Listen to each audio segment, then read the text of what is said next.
విజయవాడలో కృష్ణలంక ప్రాంతంలో నదీ తీరం వెంట ఉన్న ఇళ్లను తొలగించాలని నగరపాలక సంస్థ నిర్ణయించింది. ఇలాంటి ఇబ్బందులు తలెత్తకుండా ఉండేందుకు స్థానికులతో ఉన్నతాధికారులు చర్చలు జరిపారు. ఇళ్లు కోల్పోతున్న వారితో నగరపాలక సంస్థ కమిషనర్ వీరపాండ్యన్ స్వయంగా మాట్లాడారు. బాధితులకు వేరే చోట ఇళ్లు కేటాయిస్తామని హామీ ఇచ్చారు. అధికారులు ఉన్నఫలంగా వచ్చి ఇళ్లు తొలగించడంపై కొందరు మహిళలు అభ్యంతరం చెప్పారు. పునరావాసం కల్పించకుండా ఇళ్లు తొలగించడమేంటని నిలదీశారు.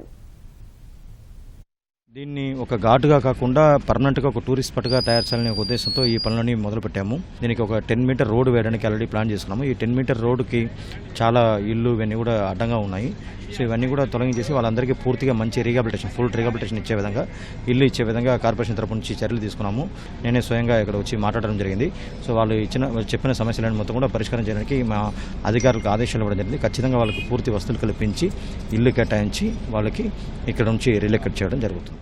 నిన్న మధ్యాహ్నం వచ్చి టపా వచ్చి నలుగురు వచ్చి పగలు కొట్టేశారు. మా ఆయన మీద రాయి కూడా పడిపోయింది. రాత్రి వెళ్ళిపోయాడండి. ఇంతవరకు ఇంటికి రాలేదండి. అసలు మా గురించి ఎవరు పట్టించుకోవట్లేదండి. మేము రోడ్డు మీద ఉన్నాం. 2 ఆడపిల్లలండి. ఎవరు పట్టించుకుని వెళ్ళారు. వస్తే ఇదిగో అదిగో అంటున్నారు, వెళ్ళిపోతున్నారు. ఏ పెద్ద మనిషికి సందులో చెప్పినా సరే వాళ్ళకి చెప్పు వీళ్ళకి చెప్పు అంటున్నారండి.